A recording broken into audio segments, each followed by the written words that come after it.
American Timelines is a member of the Queen City Podcast Network, powered by Ortho Carolina. Find out more at queencitypodcastnetwork.com. So now I'm obsessed with time. Come on, tell me about the time. Had it all in my hand tonight. Had the time of my life. When the words all come down like blues on Tuesdays come down. Throw it all away. Throw it all away. Welcome to another episode of American Timelines. I'm Amy. And I'm terrified. Yes, It's the end of days. it's something like that. It has been a crazy day. And all our state is closed. No school. There's a virus. People are ignoring it. People are told to stay home and stay in and don't go out. And they're going out to bars and partying because it's St. Patrick's Day. So that's more important than saving humanity. I know. I did too. I went to the brewery. I went Yeah, just to you're see. as bad. Well, I went because I thought it'd be dead. I was like, oh, it'll just be me at the brewery. Yeah. It'll be fine. But there was a it bunch packed? It wasn't. It was busy. Mm-hmm. It wasn't completely packed. Were There was they dressed like St. Patrick's Day? a few people here and there at the Irish pub. Yes. That was a different story. That was packed to the hilt, and in the I mean, nobody was concerned at all. They were like all on top of each other. It was like, Jeez. It's a There big was- vector for disease. yeah, there was probably 300 people in like someone's You probably brought backyard. it home with No, I you. didn't go into that. I just looked you at didn't? it from afar. I just looked and was like, is nobody concerned? Yeah. And then I went back to the What does that sound? refrigerator. Oh. A little pub fridge. Anyway, it's end of days, and there's a disease there's a virus. Everybody that's knows. killing everyone. We Yeah. can move on. So We're anyway, gonna this is when we're distract. recording it. Yeah, but Let's- this is a welcome distraction. We don't want to talk about the virus. You're not listening to this to hear more about the virus. You're listening to this to forget about the virus. So That's let's exactly talk right. about the 1967. 60s. Yes, this is episode 103.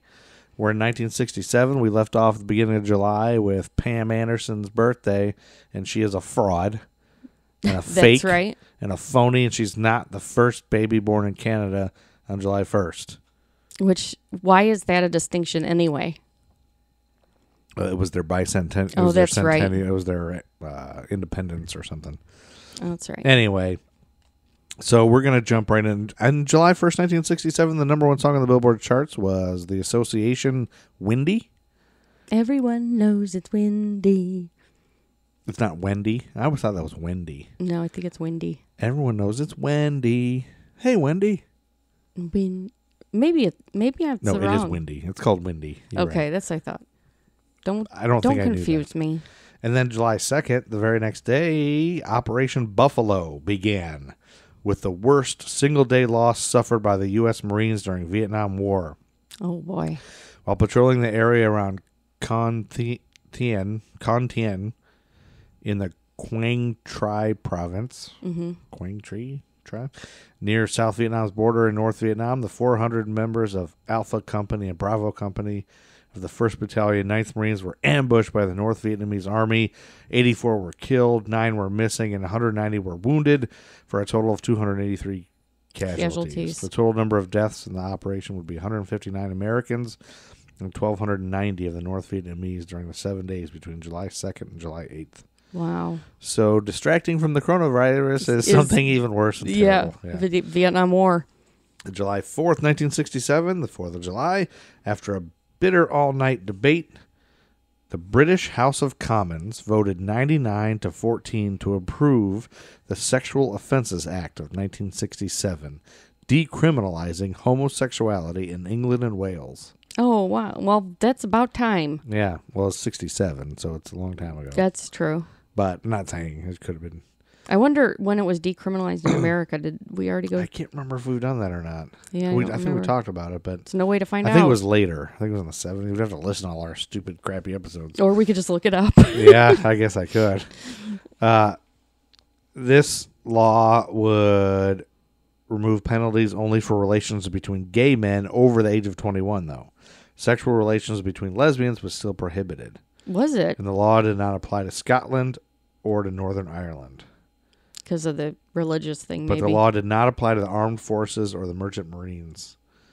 And while the age for consent for heterosexual relations was 16, this law still penalized homosexual acts, including anyone 20 or younger. Okay. So it was old. You had to be Weird. older Such to a be. weird thing. Yeah, I know. Yeah. We're lucky that that's at least more accepted in society. And for that same day, for the first time in Major League Baseball history, two brothers faced each other as starting pitchers. You want to guess their names? No. Phil Niekro, 28, pitched for the Atlanta Braves, who were hosting the Chicago Cubs, who started, guess. Started who? Phil Niekro's brother. Guess who he played against? Montenegro. Nope. Joe Niekro. Okay. He was only 22. In the first game of a doubleheader. I know this Joe is so pitched 3 fucking innings, boring. and Phil pitched the entire game in an 8-3 win that ended the Cubs' 7-game winning streak. Okay. You want to know the other time two brothers faced each other as starting pitchers? Who? In 1924, Jesse Barnes had come in as a relief pitcher for the Brooklyn Dodgers in a 7-6 win over the New York Yankees team, whose pitcher was his brother, Virgil Barnes. Oh, I thought it was going to be Jesse and Bucky Barnes. Who's Bucky Barnes? Bucky Barnes is Captain America's lover. That's what I thought you were going to say. Yeah. But you didn't. I think it's Barnes. Bucky Barnes. Is that right? That sounds right. Well, I'll have to ask that question on our other podcast, Nerd School, Yes. where I'm being schooled by a bunch of nerds on nerd culture. Because right now, your brother is screaming at you. Oh, yeah. If he's listening to this, he's like, you stupid idiot. Of course it's Captain America's lover. And that might not even be. They might not even be lovers. I think so. There's some comics where they definitely seem like lovers. It's the ambiguously gay duo. Yeah, I think that's where they maybe got it from. But yeah. I do think that was pretty groundbreaking for Marvel Comics to have a gay. I don't think there was meant to be gay at the time. Oh, no. Definitely was. No, I don't think so. Stan Lee was gay. Oh, he was? I have no idea. You're making things up. No, I like to just rile up the nerds who are listening and be like, you don't ever say anything wrong about Stan Lee. He might have been. What if he was? That'd be great. Yeah, that's nothing wrong with that. What if he was gay and then he just you look back and there's all kinds of all kinds of gay in the background of comics. Like there there's probably is. Guys fighting. There's a guy sucking somebody else, some other guy off. Or just little gay signals. No. I want full blown pornography. Yeah, but it's it's softly hidden in the background. Oh my God. No, turn it upside down. Oh my God. It was anal beads. Oh Lord. Anyway, July 5th, 1967 was a Wednesday. A group of 3 university presidents, 3 university vice presidents, and 4 university library directors, those bad motherfuckers, they met on the campus of Ohio State University to hear the proposal of Frederick G. Kilgour to implement the first plan for an online computer network of library holdings. The Ohio College Library Center would later expand beyond Ohio and change its name, though not its initials, to the Online Computer Library Center. Why? I don't know why I kept that in there. That's the worst thing you've ever read. Well, halfway through, I realized it was stupid, so I was trying to make it sound really cool. Frederick G. Kilgour. Oh, my God. He's a bad motherfucker. Cut that part out. Nope. Ohio College Library Center, y'all. Well, that was like the early internet. That was the first. You can try. Maybe. That's nothing. No. July 6, 1967, 94 people, mostly children, were killed in a double-decker train collision with a gasoline truck at a crossing in the East Germany town of Langwendingen, 7 miles southwest of Magdeburg. Why do you have to be so morbid? Well, you're the one who loves death. Why are you always talking about killing? Yeah, well, this one I kept in because I was going through a lot of this, and there's just a ton of this kind of shit, just mass casualty accidents. Jeez, it's not going to make us feel any better today. No, July 8th, 1967, Vivian Leigh died. Oh. She's a British film actress and winner of 2 Academy Awards, known for her roles in Gone with the Wind and Streetcar Named Desire. Yes, those are the 2 big ones. She was a nymphomaniac. She was? Vivian Leigh? Yep. She was the main girl in Gone with the Wind, right? Yeah. Scarlett O'Hara. Like, she's really Gorgeous. Yeah, but I was going to say that character's such a bitch. Yeah, of course. Well, that guy's a jerk, too. I mean, they're both terrible people. I don't get the appeal of that movie. Oh, it's filled with racism. It is. Both the leads are assholes. Like, what's the appeal? What's the point of it? And then he rapes her. Like, he rapes her at the end. That does not age well. Yes. But there's people. This will be one night, Scarlett. You'll not turn me out. Yeah. And there's people that think that's the best thing in the world. Like, oh, man, all I want is Gone with the Wind. Well, it's because the next morning she's all happy. Yeah. That's like a blanket invitation to rape for the next how many years? Right. And we wonder why we need the goddamn Me Too movement. Everybody's awful. Mm-hmm. All right. All the way through Revenge of the Nerds. Oh, Revenge of the Nerds that's worse. That's 10 times worse. It's basically Gone with the Wind. No, it's 10 times worse. Revenge of the Nerds, I remember when I saw it, I didn't know that it was bad, but I got a stomach ache from that scene. Yeah. Like I didn't know in my head that was a rape, but it's because they didn't play it like that. It was a comedy.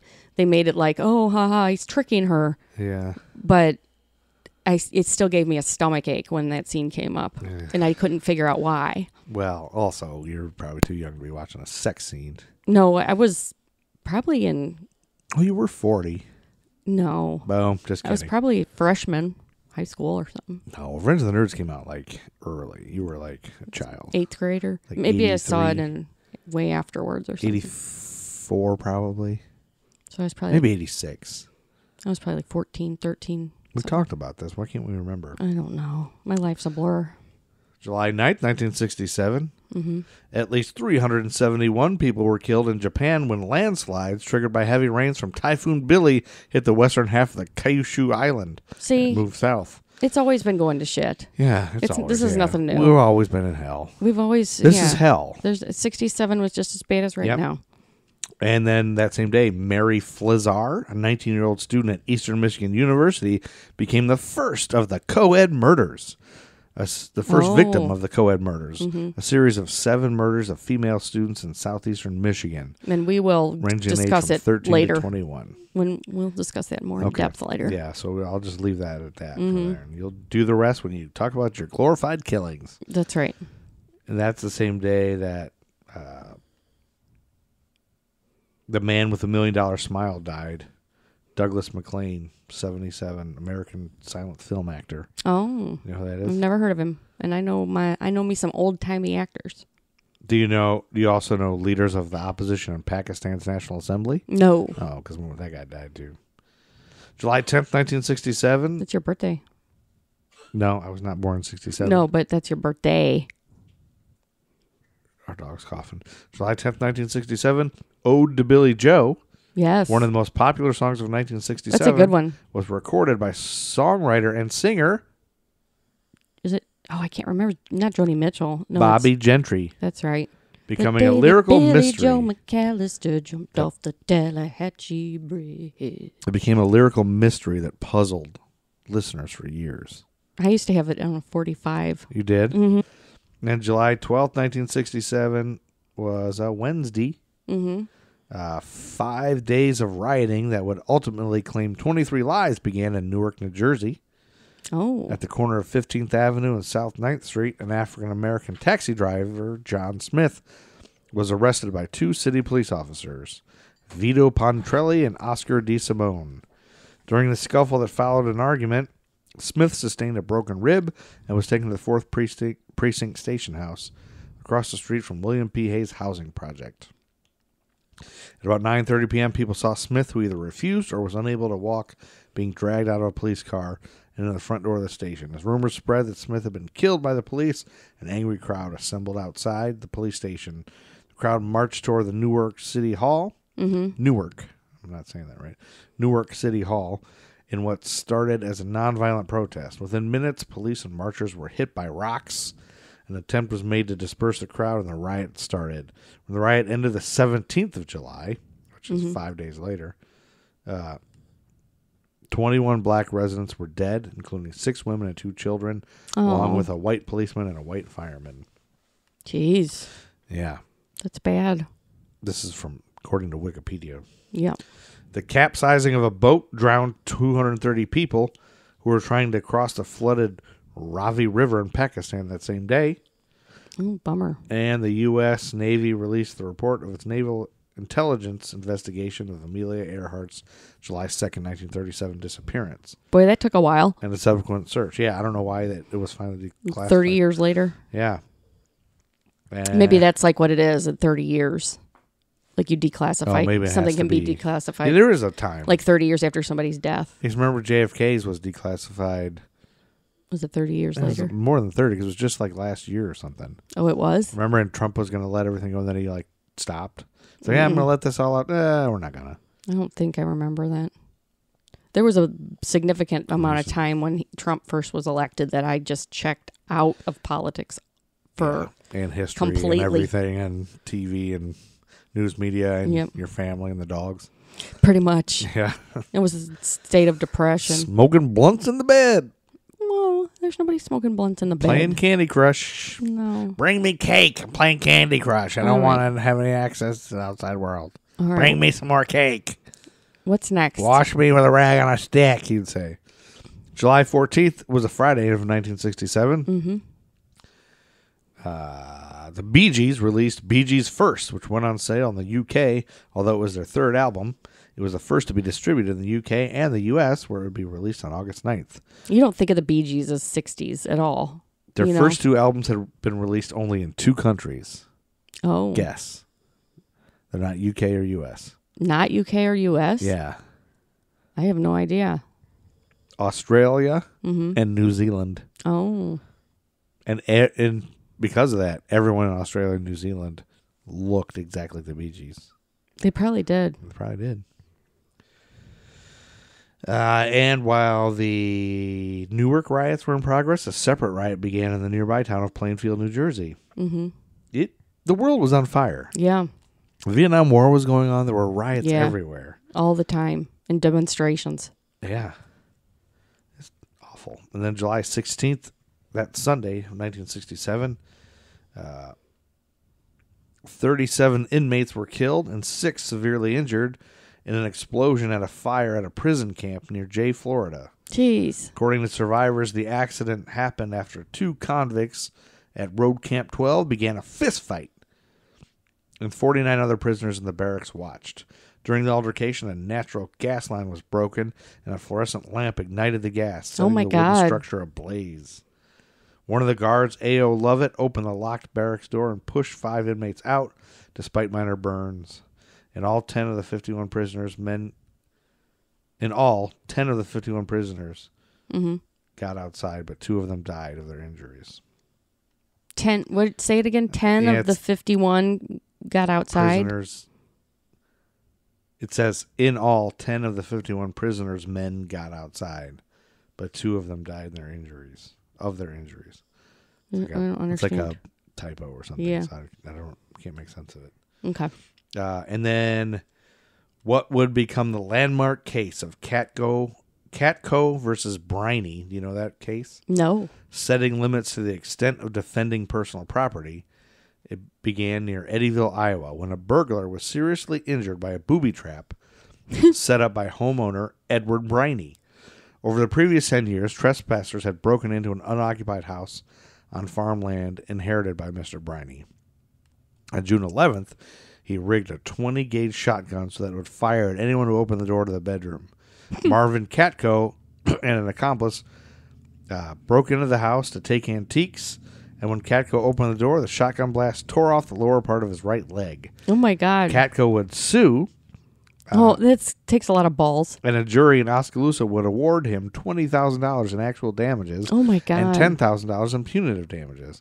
80 acres of the Briney's 120-acre farm were sold at a forced auction to pay for the damages, although 3 neighbors bought the house and held it in trust so that the Brineys would not be forced to move. Holy crap. Yeah. That's bizarre. Isn't that nuts? So you hear people talking about that now, like, oh, if you do anything to a burglar, you're in trouble. Yeah. It must be where it came from. I guess. That's a little excessive. Yeah, I would It's like, say. I don't know. I'm not usually conservative on a lot of things, but this one I would think like, you break into my house, you should Yeah. get shot. You should get whatever coming to you. You're breaking the law, I think bro. the law's different now. I don't know. You can say self-defense, I'm pretty sure now. Well, self-defense, but if he wasn't there To kill anybody. to defend himself, he Yeah. rigged a gun to shoot somebody. We should build a moat. Yeah. what we should Some do. alligators, just like Trump wants to do with the border. Fill it with acid and feces and diarrhea. We kind of have one already. That's true. Our dog shits out there. Will Ferrell was also born that same day. All right. And he was born as John William Ferrell in Irvine, California. Oh. At the time, his father was a keyboardist for the singing duo, the Righteous Brothers. Oh, my Did you goodness. know that? No. Roy Farrell Jr. Well, that's where he gets going up, and that's where he gets his fame. His musical talent. Well, no, you know how you kind of, everybody's, in order to be famous, you kind of have to know. You got to have a connection or be rich. Yep. One of the two. Pretty much all. Or have a TikTok video now. Oh, that's true. Whatever the hell that is. I'm learning. July 17th, 1967 was a Monday. Less than 3 months after his April 23rd escape from prison in Missouri, James Earl Ray crossed into Canada, eventually settling in Toronto, where he would steal the identities of 3 similar-looking men. Ray would obtain identifications and passports under the names of Toronto citizens Eric Galt, Paul Bridgman, and Ramon Snade. Okay. Also, liver cancer took John Coltrane from us. Oh. You know how old John Coltrane was when he died? Nope. 40. Boy, that's young. Unless he had a drinking problem, I bet. You know, I Google that. No, that's all right. Did John Coltrane have? See what comes up. Sure. Oh, all of a sudden you want to. Well, when you phrase it like that. Yes, can't not, right? Mm-hmm. Does John Coltrane have a big? I don't think we'll get anybody with a big dick. I mean, if it's, I unless guess it's like unless we've heard that. Long word. Dong Silver or something. Yeah, you won't hear about it unless you know John Holmes. or Lyndon B. Johnson. Mm-hmm. Lyndon B. Johnson wasn't big. It was just that It was. Oh, it was big. Yeah, that's why he It was got big it out all the and time. he got it out. Because to intimidate other people. Yeah, but he also shit in front of people too, I think. Yeah, he probably did. Or he'd like just go to the bathroom and not care. Maybe he didn't get stage fright. I get stage fright when I poop. I can't do it. Yeah, I'm not going to... I cannot poop on someone's desk. I've tried. You tried and tried. Yep. Also, In the top of their toilet. oh yeah, bowl. top shelf somebody. Yeah. July 18th, 1967 was a Tuesday, and Vin Diesel was born as Mark Sinclair Vincent in New York City. All right. July 19th, Wednesday, 1967. 82 people were killed in a collision between Piedmont Airlines Flight 22 Got another one? and a Cessna 310 near Hendersonville, North Carolina. Jeez, another. Yep. Let's see. 2 planes collided nose to nose and went down together as a single piece of wreckage, which continued for another minute before it exploded, according to one eyewitness. Bodies inside were falling like confetti. Oh, man. Oh, man, isn't that awful? Yes. That same day, a race That's riot. like that. Remember when we lived in Chicago and that lady fell on the L tracks and it was in downtown, so it was on the smushed elevated her. part. It smushed her, and so they didn't want to move it back because they didn't want to run over her more, so they lifted it up. And when they lifted the train, body parts fell onto the street underneath the thing. I don't remember that. Yep, and they had to. You were there? I was. You saw it? No, I didn't see it, but I was You downtown. pushed at the her time. onto the train? Yep, pretty much. You're a murderer. That's gross. I don't remember hearing of that ever. Yep, it A ra- happened. That same day, a race riot broke out in the north side of Minneapolis Okay. on Plymouth Avenue during the Minneapolis Aquatennial Parade. Jeez. Businesses were vandalized and fires were set, but the disturbance was quelled within hours. And the next day, a shooting set off another incident in the same area that would lead to the setting of 18 fires. The injury of 25 people and damages totaling $4.2 million. And violent incidents would occur there again over the next 2 weeks. That's according to mnopedia.org. On Thursday, July 20th, 1967, organized crime boss John Roselli was arrested as the FBI brought an end to one of the most sophisticated card cheating operations in American history, conducted at the Friars Club of California and causing hundreds of thousands of dollars to be swindled from various members of the club. Over a period of 5 years, Tony Martin, Zeppo Marks, and Phil Silvers were among wealthy celebrities who lost $10,000 or more in games of gin rummy to opponents who were aided by signals from a person hiding above an air vent. Isn't that crazy? Yeah. That's nuts. Gin rummy. Gin I rummy. can't believe people played that for money. Yeah. Because it's not that hard. Like, I always think things you play for money are kind of hard, like harder to learn. We used to play rummy all the time. I know, that's what I'm saying. It's not that hard. Well, it's not that hard. The U.S. House of Representatives decided against approving a $40 million program that was intended to exterminate rats in inner city slums over a period of 2 years, and the measure failed, 176 to 207. Those assholes. President LBJ responded from the toilet with an unusually bitter statement, saying that Congressman had stricken a cruel blow to the poor children of America, and complained that we are spending federal funds to protect our livestock from rodents and predatory animals. The least we can do is give our children the same protection that we give our livestock. Yeah, really. Yep. Damn it. Fucking motherfuckers. And then July 21st, 1967, the town of Winneconne, Wisconsin. Mm-hmm. I don't know if that's how you say it. Probably not. Winneconne? I have no Winneconne? idea. Winneconne? Yeah. I could Google that real quick, but I'm not gonna. Yeah. They announced secession from the state of Wisconsin. They did? Hey, Google. How do you pronounce Winneconne, Wisconsin? That's pronounced Winneconne, Wisconsin. Oh, there you go. We're right. Boom, Winneconne. Thanks, John Legend. Is John Legend your Google voice? He's my Google voice right now. The town of Winneconne, Wisconsin announced secession from the state of Wisconsin, though not from the U.S., because it had not been included in the official maps in an omission from the map. It had not been included in the official maps because it was an artist oversight. And so they decided they just didn't want to be part of the United States? Part of Wisconsin. Oh, okay. And they issued a mock declaration of war. The events, which included the raising of a state flag, took place while tourists were in town to watch the Midwest regional outboard motorboat races. Town Mayor James Coughlin was named president of the new American state, and a town chamber of commerce leader, Vera Kitchen, was proclaimed prime minister. The secession, which proved a financial success for the community, ended on July 23rd at noon. And then later on, the Highway Commission would announce they would print a new map that would include Winneconne. Well, that would be lovely. They just had their feelings hurt, is all. They were, as they say, butthurt. Yep, they were. That's the same day that Jimmy Fox died. I don't know who that is. At age 59, American baseball first baseman who hit 534 home runs and was enshrined in the Baseball Hall of Fame. He died of a seizure. And a broken heart. Yep. Oh, there goes our He's dog. probably upset because somebody made a seizure salad. Oh, that's ridiculous. That's credit to some guy I went to high school with.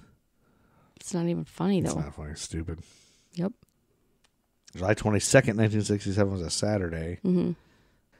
A sinkhole Oh. caused by the collapse of a long-abandoned zinc mine swallowed 2 houses and several cars Oh, my God. in Pitcher, Oklahoma. Holy shit. Was anybody inside? 5 residents were injured when the Eagle Pitcher Mining Company shaft, located 260 feet below the neighborhood, suddenly gave way. Oh, my God. Can you imagine that happening? No. All of a sudden? All of a sudden you're sitting in your house and all of a sudden, what? Yeah.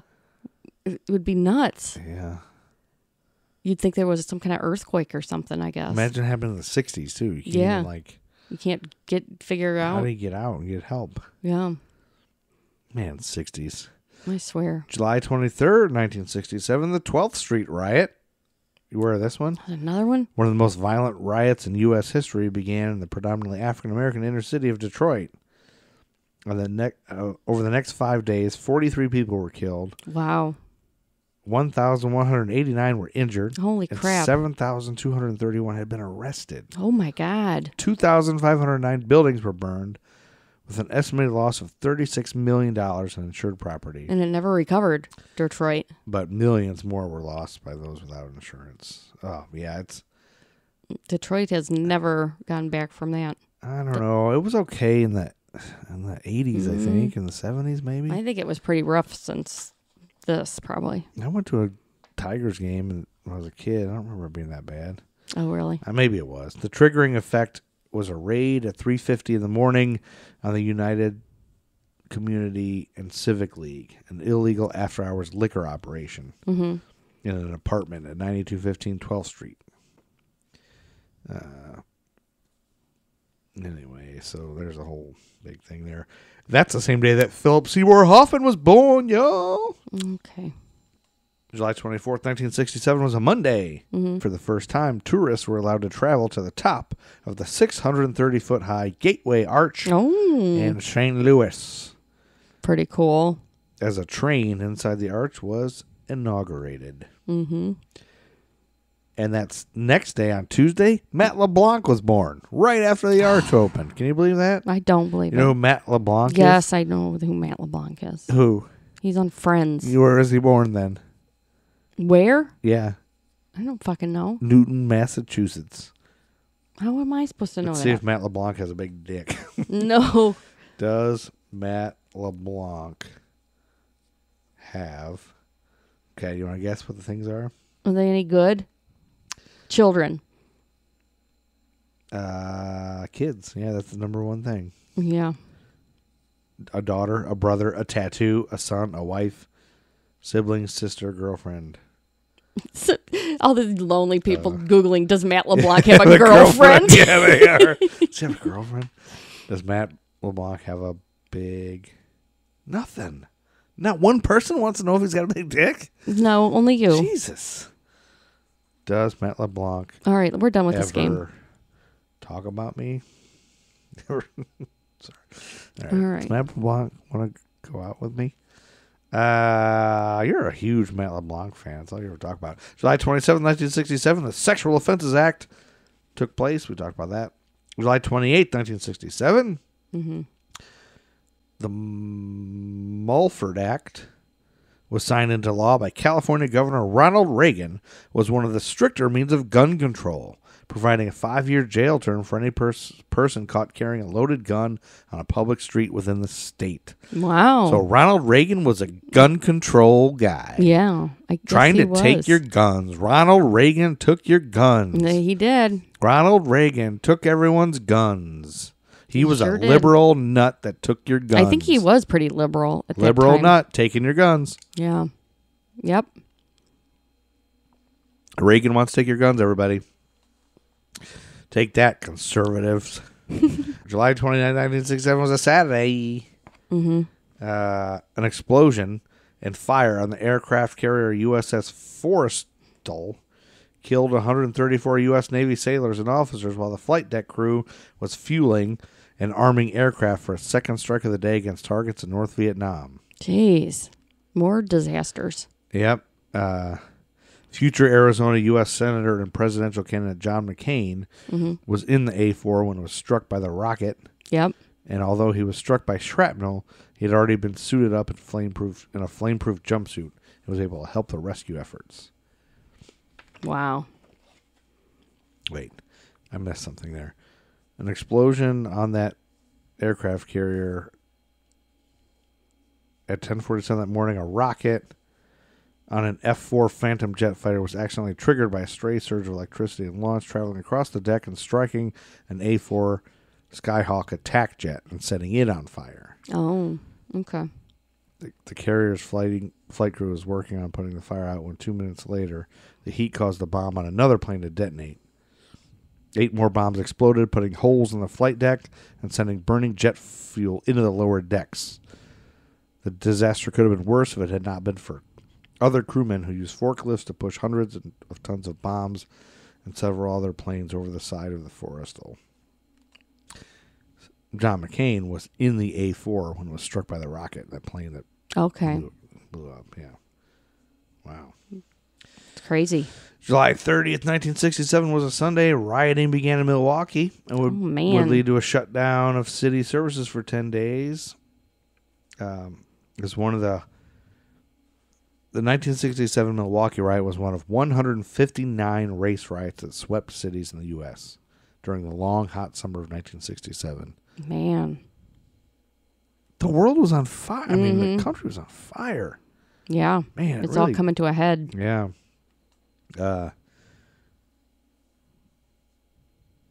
And then July 31st, 1967, Mick Jagger and Keith Richards of the Rolling Stones had their jail sentences revised on appeal by a 3-member appeals tribunal led by Lord Chief Justice of England and Wales Lord Parker.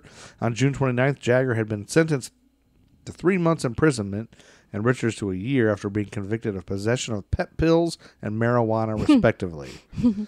Pet pills. Pet pills. If you keep out of any trouble for the next 12 months, Lord Parker told Jagger, what has happened will not be on your record as a conviction. Richards was not present due to illness, but also received a suspended sentence and probation. Okay. And The Doors' Light My Fire became the #1 song on the Billboard charts. And then we're in August. Finally. August 1st, 1967.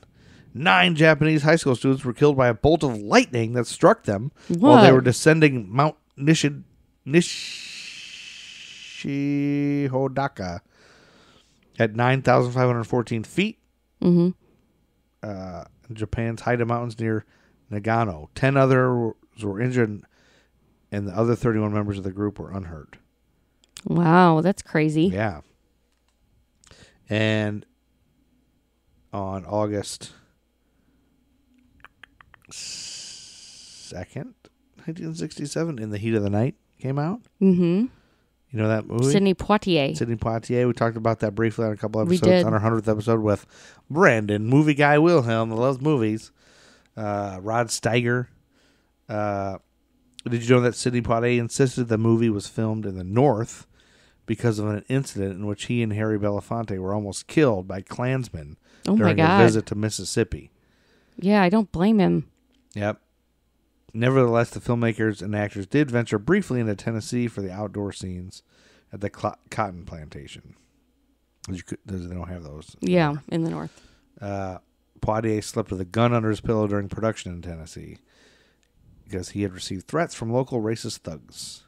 Jeez. So the shoot was cut short. Gross. Yep. They're like primates. This was set in a hot Mississippi summer. The racists. Yeah.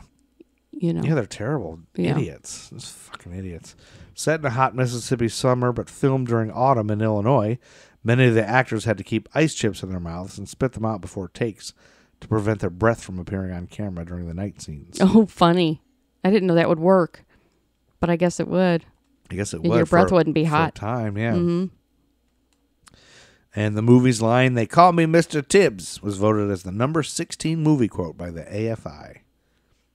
Okay. The American Film Institute. Yes. And then August 3rd, 1967 was a Thursday, and Cream Puff was born. I don't know.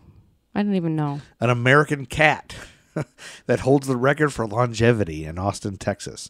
Cream Puff, owned by Jake Perry, died 3 days after her 38th birthday. Holy crap. In 2005. Oh my God. I bet the owner was dead by then. It can't be 2005. If you were born in 67, you would be 38 in 2005. Is that right? I don't know. You're asking me to do math. I guess it is. Yeah, you're born in 67. 2005 was a while. It was 14 years ago. Mm-hmm. Wow, that's crazy. 77, 87, 97, 07. Yeah. Yeah, almost You'd be 40. 40, yeah. Mm-hmm. Shit. I'm terrible at math. Yeah. Doesn't seem right. Doesn't Can you believe seem right. something that was a cat that was born in the 60s was alive in 2005? No, I think that's insane. That's fucked up. How'd that happen? That's got to be a lie. I don't Cream know. Puff. Fucking Cream I bet Puff. that was a rotten old cat by the end. By the end, it probably was like It was dying, like, put me out of my misery, please. August 5th, 1967 was a Saturday. Mm-hmm. 137 people died from poisoning at a new moon festival in Madras after drinking varnish mixed in a cocktail with lime juice. Why would you do that? Because of a prohibition in Madras state against the sale of liquor. God, people get desperate to get high, don't they? Yeah, isn't that crazy? Do anything for it. Yeah. It's almost like instead of going against prohibition, yeah. Instead they now prohibited the sale of varnish after that. Oh, God. Isn't that crazy? They'll just find something else. Yep. And the World Boxing Association that same day began a single elimination tournament to fill the heavyweight boxing title that had been taken away from Muhammad Ali. Mm-hmm. Tournaments are awesome. They're cool. Oh. What was that? Pop. I don't know what that pop was. The Ghost? I don't know what that was. I think it was Ghost. That same day, the Pink Floyd released their first album, The Piper at the Gates of Dawn, in the UK. Mm-hmm. Nobody cares. Can we take a break? Yeah. Okay. We'll be right back. Ladies and gentlemen, History for Jerks presents our newest podcast, Urethra Franklin. Take a listen. Hi, this is Dr. Bernard Franklin, and this is Urethra Franklin, the podcast that celebrates the penis. On this podcast, we will be talking about many things, all involving the penis. I am a world-renowned urologist and have gathered many stories about the penis. I heard something downstairs, and, I had an erection, but I'm in my own house, so, whatever. And so I get up to go check it, and I tripped over a dog toy, and I literally hit my penis on every single step going down, and it broke. It hurt. God damn. Can I swear on this? Yes, feel free. God damn, it hurt, and there's blood spurting, and I called 911. 911, what's your emergency? I broke my wiener! I broke my wiener! Sir, calm down, sir. Calm down, God damn it! I broke my wiener! It hit the stairs, every stair! Oh! Wow, that is quite traumatic. You bet your ass it was. Enjoy our new podcast, Urethra Franklin. And as always, RESPECT. Find out what it means to your PP. Urethra Franklin, coming in fall 2035. And we're back. Thank you. Please listen and subscribe to that podcast. Okay, I'm going to talk about the Shell Lake murders. Yes, and we're back from our break. Thank you for listening to that awesome advertisement. You better not forget to put one in again. Shell Lake. You're going to say that. Why? Did I do that once? Yes. Shell Lake murders, y'all. I love murders. Are you ready? Yeah. Okay. Tell me about it. Death. Victor Hoffman. Yeah? 21-year-old guy. Okay. Had been hearing voices and having hallucinations about the devil and angels since age 6. Maybe if we had a better healthcare system with mental health preparedness, that would have been the end of the story. He would have got help, and then he's fine. At age 10, he started feeling the impulse to kill. Oh, my goodness. Kill. And medical records show that he had been diagnosed as schizophrenic, okay, but then was discharged from the hospital on tranquilizers into his parents' care. Oh, okay. So schizophrenia? Okay, here's some tranquilizers, all set. See you later. So before Just crank 'em. Before sunrise on August 15th, 1967. When I think of automatically now, all from the movie. You ever see the movie, I think it's Old School, when he gets tranked? I like you. You're crazy. Oh, yeah. He's like by the swimming pool. He's got a dart in his neck. Yes. Maybe it's not Old School. I can't remember. I think that's right. I like you. I like you. You're crazy, man. You're crazy. He's at a kid's birthday party. I don't think it's old school. So before sunrise on August 15th, 1967. August 15th, 1967.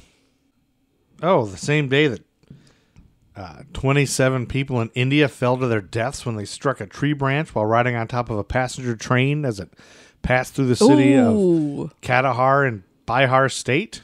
Ooh, the limb ouch. was from a banyan tree that was considered sacred by worshippers of the Hindu goddess Kali and was part of a shrine. For several weeks, nobody would trim the branch until the railroad company offered a job to anyone who was willing to cut it down. Finally, an enterprising resident named Sairam Jha defied the goddess of destruction and sawed off the limb. Oh, boom. That same day? Yes, that day. He left his parents' home and drove aimlessly along rural roads. Wait, he drove aimlessly? Aimlessly. Aimlessly around rural roads. I know, you had to... I know. Until he spotted a small white farmhouse near the tiny town of Shell Lake. Oh. Which is about 150 kilometers north of Saskatoon in Canada. Oh, Saskatoon. If I'm going to give any Saskatoon residents a word of advice, it's don't live in a rural white shack off of the road, off of Bear. Yeah. So he'd never seen this house before when he's driving. He sees it. Never seen it before. So he thinks it's a magical house. And he said there was voices that told him at this moment, yeah, this is it. This is where you have to go and do it. Oh. So, just playing devil's advocate. There's a chance that there was a magical voice making him go to a magical house that never existed before. No, there's not much of a chance of that. Good chance of that. Kind of a chance. So he slips into the Peterson home armed with a rifle. Slipped into something more comfortable. James Peterson, 47-year-old farmer and a war veteran. Oh, seems like a stand-up guy. Yes, he tried to fend off Hoffman, but was shot 11 times. Oh, man, that's a lot of times. His wife, Evelyn, 42, was shot dead behind the house with their toddler, Larry. Oh. Number one, you want to laugh when somebody names their toddler Larry, but you can't because they just got murdered. And a toddler got murdered? Yes. And so here's the thing. This guy is a stranger. The farmer gets shot 11 times. Mm-hmm. That goes against that whole thing about if they're shot multiple times, it's somebody you know. It's a crime of passion. Yeah. It's believed that the wife jumped out the window with the baby. And so 6 other children ranging from 3 to 17 were shot at close range while asleep in their bedrooms. What time of the day was this? Before sunrise. Oh, before sunrise. Everybody's sleeping. Only 4-year-old Phyllis Peterson survived, hidden under the sheets between her 2 sisters. Yep. So, I don't even... There's nothing funny to say about this. I know. She was interviewed later, and she said she remembered knowing there was someone in the house. She said, Dad fought with him quite a bit. I don't remember hearing any of that. I don't remember hearing gunshots. So it's, when you're a little kid and you're always worried about robbers breaking in and stuff. Yep. This really happened. Mm-hmm. And you know. Block it out of your kids, memory. we just think covering up under the blanket's going to keep you safe. Yep, in this case, it did for this kid. Mm-hmm. So kids, cover up. Hoffman has made different conflicting statements over the years about whether he knew he was sparing her life. Yeah. At one point, he said he didn't know why he didn't shoot her. And then another time he said it was because she had the face of an angel. So who knows what's right. After his arrest, Hoffman was diagnosed with paranoid schizophrenia again. And he was found not guilty by reason of insanity, which is very rare. Yeah. And he was committed for treatment at a mental institution in southern Ontario. In 2001, he was granted escorted day passes from the facility, which infuriated the relatives of the family, who were the remaining people, relatives of her. Because they let him out? Yeah, because they were giving him day passes. Day passes to do what? To be free. Why? They do that with prisoners sometimes. They do, huh? Yeah. So Phyllis, the daughter that lived, still lives near Shell Lake. Really? To be near her extended family. And for her, it was easier to live among people who have accepted and moved past her family history. Sure, yeah, then start all over and have to explain that to somebody, I guess. Right. And so that's the very brief story of the Shell Lake murders. That's the very brief story. And you have another murder coming up, right? Yeah, well, I got another short story. This is August 29th, though. Okay. But it's already long. Yeah, we already had an hour worth of stuff, so. Okay. I know that was crappy, but...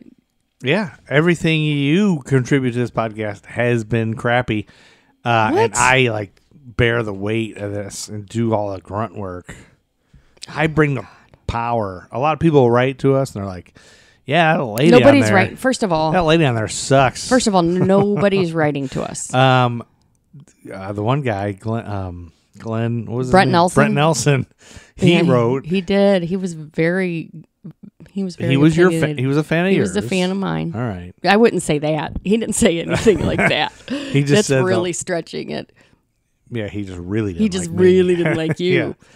We should find Brent Nelson and invite him over for some hot dogs. Hugging. No, hot dogs. And We can't. Social distancing. can't touch any. Social distancing is a thing now. Yep. What better way to social distance than to listen to a podcast by That's two people who are right. social distancing? We are about 6. we're No, about we're 4 not. feet apart. Yeah. Yeah. And we've only done it thrice. Stop during it. this That's quarantine. gross. No, just kidding. Okay. We don't do it. We're married. All right. We don't do it anymore. It's time to get out of here, Chuck Berry. Yeah, I think that was a good episode. I think maybe we don't remember it's all pieced together. I'm going to have to put it in slices because we're recording whenever we can. So Yes. thank you. Oh, shout out to Brian McCartney, who Yes. just told us he's part of the 100 Club. He's listened to 100 episodes. Yep.